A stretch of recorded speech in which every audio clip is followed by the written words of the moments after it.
कहानी का नाम है सास बहू और दादी सास। कविता अपने बहू और बेटे के साथ रहती थी। कविता को अपने बहू से रोज किसी न किसी बात पर बहस हो जाती थी। कोमल भी क्या करती, क्योंकि कविता तो उसकी सास थी। सास तो सास होती है, उसकी हर काम में उसकी सास कमी ही निकालती थी। कोमल किसी से कुछ नहीं कह पाती थी, लेकिन वह मन ही मन बहुत परेशान रहती थी। देखो बहू, तुमको जो मन करता है वो सुबह नाश्ता बना लेती हो, कोई भी काम ढंग से नहीं करती हो। मैं बार बार बोलती हूँ कि सुबह का नाश्ता मुझसे पूछ कर बनाओ, लेकिन तुमको तो मुझसे पूछना नहीं है। मम्मी जी, आप तो लेट से उठती हैं, कभी 8 बजे उठती हैं तो कभी 9 बजे।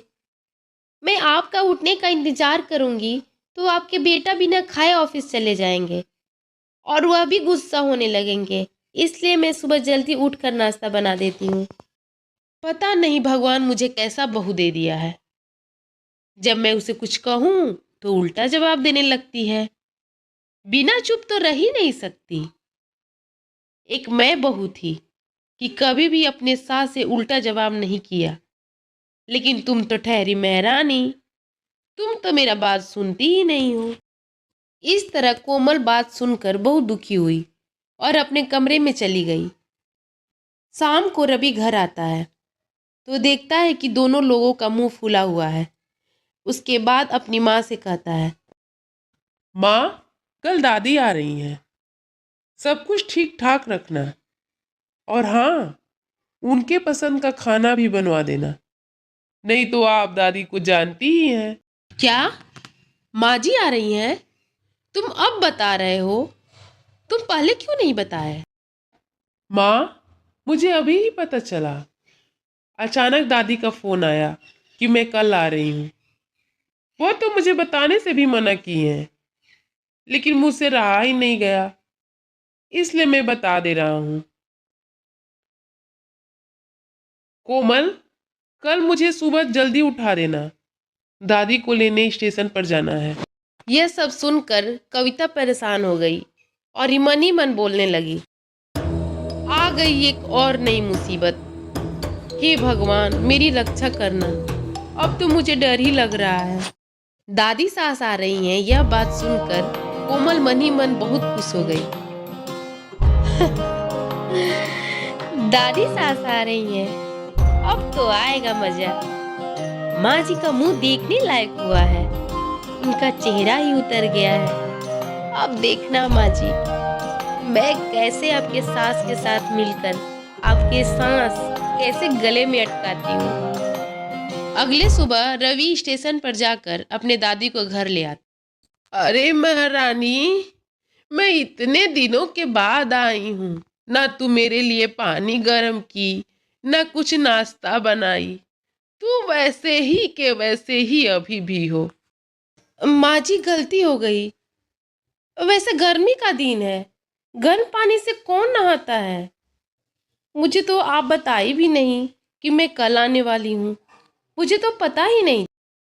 अरे, झूठ मत बोल, मैं रवि को जानती हूँ, उसके पेट में कोई बात नहीं पचती, वो सब तुमको बता दिया है। देखो, मैं अब बूढ़ी हो चली हूँ, तुमको मेरा ख्याल रखना चाहिए, लेकिन तुमको तो कोई फर्क ही नहीं पड़ता। इस तरह कविता की सास ने कविता का क्लास लगाई।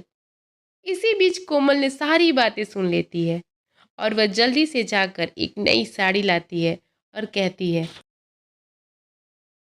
दादी जी, लीजिए, मैं आपके लिए नया साड़ी लाई हूँ। नहाकर जल्दी से तैयार हो जाइए, उसके बाद मैं खाना लगाती हूँ। देख, तेरी बहू कितनी समझदार है, सीख ले इसी से कुछ। अब ये सारी बातें सुनकर कविता बहुत परेशान हो जाती है। ऐसे ही कुछ दिन बीत जाते हैं और कोमल को अपनी दादी सास से बहुत बनने लगती है। इसलिए कविता अपने सास और बहू के बीच में फंस जाती है। मम्मी जी, आपका कॉफ़ी, और बता दीजिए कि नाश्ता में क्या बनेगा, कुछ समझ में नहीं आ रहा है।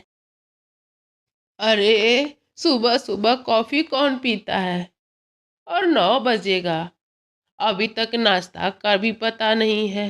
क्या कर रही थी तुम दोनों कि अभी तक कुछ खाने के लिए भी नहीं बना है? डॉक्टर मुझे 9 बजे तक खाना खाकर दवा लेने के लिए बोला है। यहाँ तो अभी नाश्ता का कुछ पता ही नहीं है। नहीं दादी जी, माँ जी को अगर सुबह चाय दे देती हूँ तो कॉफ़ी मांगती हैं, और कॉफ़ी देती हूँ तो चाय मांगती हैं। माँ जी तो खुद ही 9 बजे उठती हैं। माँ जी ने मुझसे कहा है कि मैं जब तक ना उठूँ तब तक तुम बिना पूछे नाश्ता नहीं बनाओगी। इसलिए मैं अभी तक नाश्ता नहीं बनाई, क्योंकि माँ जी तो अभी उठकर आई हैं। अगर मैं इनसे बिना पूछे नाश्ता बना देती हूँ तो माँ जी गुस्सा हो जाती हैं, नाश्ता भी नहीं करती हैं। अब आप ही बताइए कि मैं बेचारी क्या करूँ। अरे भला ऐसा कौन करता है? अपने ही बहू को तुम इतना परेशान करती हो। पता नहीं तुम कब सुधरोगी। देखो बहू, तुम अपने दादी सास से मेरी इतनी चुगली कर दी, तो तुम यह क्यों नहीं बताई कि माँ जी एक दिन पहले ही बता देती हैं कि नाश्ते में क्या बनेगा। और 9 बजे हुई मेरी उठने की बात, तो तुम कौन सा जल्दी उठ जाती हो। अरे महारानी जी, तुम अपने गलतियों को छुपाने के लिए उसके ऊपर गुस्सा मत उतारो। खैर मनाओ कि तुम्हारी कितनी अच्छी बहू है। आज 4 बजे कोमल उठ गई थी। एक तुम थी कि 40 साल पहले भी तुम 9 बजे उठती थी और आज भी 9 बजे उठ रही हो। तुम नहीं सुधरने वाली। शादी के बाद भी तुम्हारी आंखें नहीं खुलती थी और सास बनने के बाद भी तुम्हारी आंखें नहीं खुल रही है।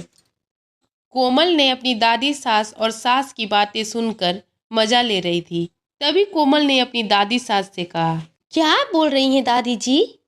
मम्मी जी पहले ऐसे ही उठती थी और 9 बजे तक सोती थी। नहीं तो क्या, पहले भी यह 10-11 बजे तक उठती थी और आज भी इसका वही हाल है। इसके पहले भी इसके पास कोई काम नहीं था, आज भी कोई काम नहीं है। इतना सब सास के कहने पर कविता उदास हो जाती है, क्योंकि उसकी सास उसकी पुराने दिन याद दिलाने लगती है। यह सब सुनकर कोमल को बहुत मजा आ रहा है। अब ऐसे ही कुछ दिन बीत गए, लेकिन एक दिन सास से गलती से कोमल की माँ का दिया हुआ हाथ का घड़ी नीचे गिरकर टूट जाता है। तभी कोमल अपने सास से कहने लगती है, हे भगवान, मम्मी जी, आपने क्या किया? आपने तो मेरे माँ का दिया हुआ प्यारा सा घड़ी तोड़ दी। अब मैं क्या करूं? मम्मी जी, मुझे आप घड़ी ला कर दीजिए, नहीं तो इसके बदले में मोबाइल ही खरीद दीजिए, नहीं तो मैं सारा शिकायत दादी जी से कह दूंगी। कविता ने कोमल की बात सुनकर बहुत परेशान हो गई और वो कोमल को एक नया मोबाइल खरीद कर दी। कोमल बहुत खुश हो गई और वो नया मोबाइल दिखाने के लिए दादी सास के पास ले आई। तभी दादी सास ने मोबाइल देखकर कहा, देखो क्या जमाना आ गया। बहू रानी ने तो अपने बहू को मोबाइल खरीद कर दे दी, लेकिन मुझे आज तक एक साड़ी भी नहीं खरीद कर दी।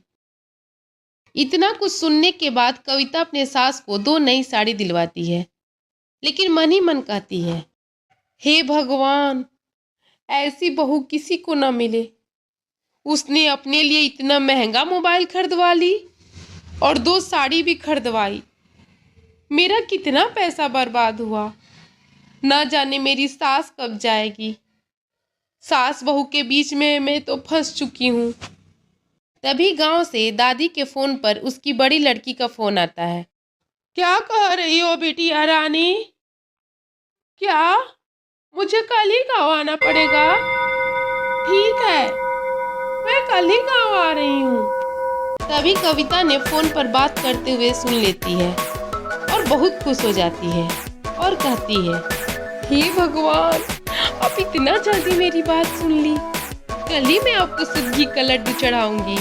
अब मैं बताती हूँ अपनी बहू को। मेरी सास के आने के बाद खुद को शेर समझने लगी थी। मैं अब बताऊंगी कि अगर तुम शेर हो तो मैं 1.25 शेर हूँ। कविता की खुशी का ठिकाना नहीं रहता। फिर वह एक असली सास बन जाती है।